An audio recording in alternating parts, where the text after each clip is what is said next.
पुणे जिल्ह्यातील नसरापूर येथे 4 वर्षाच्या बालिकेवर अत्याचार करून खून केल्याच्या घटनेने राज्य हादरले आहे. या घटनेच्या निषेधार्थ कराड येथे उद्योगिनी फाउंडेशनच्या वतीने संतप्त रॅली काढण्यात आली. आरोपीस तात्काळ फाशीची शिक्षा देण्याची मागणी करत पोलीस प्रशासनाला निवेदन देण्यात आले.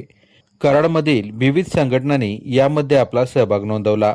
Rotary club, Lions club, Inner Wheel club, सकल हिंदू समाज, जीवन विद्या मिशन, रणरागिनी महिला संस्था, समस्त ब्राह्मण संघटना, आस्था संस्था, आदिवासी कल्याणाश्रम अशा विविध संस्था सहभागी झाल्या होत्या.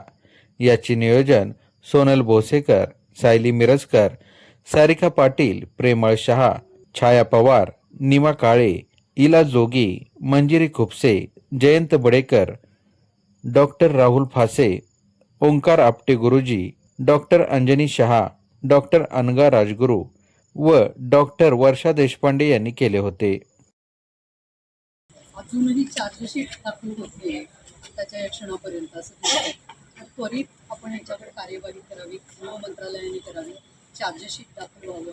आणि खरं तर पॅरोलवर जो असतो तो गुन्हेगार पॅरोलवर सुटतोच कसा, त्याचा आम्हाला सगळ्या महिलांना खेद वाटतं. आज आपले माननीय मुख्यमंत्री यांनी सांगितलेलं आहे की लैंगिक अत्याचार प्रकरणी कुणालाही तुम्ही पॅरोलवर सोडू नका. ही आज त्यांनी एक चांगली आपल्याला एक दिशा दिलेली असं म्हणावंसं वाटतं.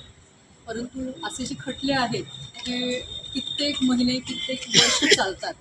तर हे जलद गतीनं कसे फास्टॅग कोर्टामध्ये चालतील हे आपण पाहावं.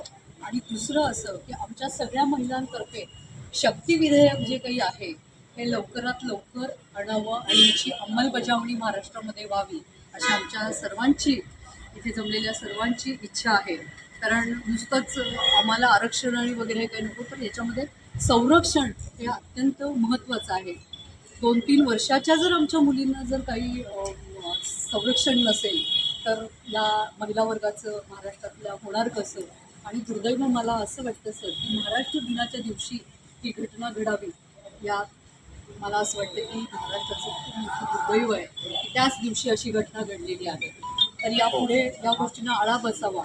आणखीन एक विनंती आमच्या सगळ्या महिला वर्गाकडून विविध संघटना या ठिकाणी आहेत, अशी आहे की हे घडून गेल्यानंतर आपण जागे होतो, समाजही जागा होतो आणि मग त्याच्यावर आपण ॲक्शन घ्यायला बघतो.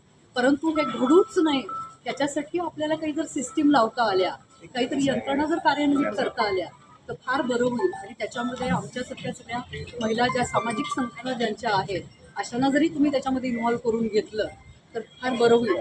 पोक्सो कायद्याच्या अंतर्गत आम्ही खूप अवेअरनेस प्रोग्राम घेतले, परंतु तरीसुद्धा पालक अजून ओपन होत नाहीत आणि ते त्या कोर्टापर्यंत येत नाहीत. तर ह्याचाही अवेअरनेस आपल्या डिपार्टमेंटच्या लोकांकडून सुद्धा जास्तीत जास्त शाळांमध्ये आमच्या पालकांमध्ये व्हावा अशी आमची विनंती आहे. धन्यवाद.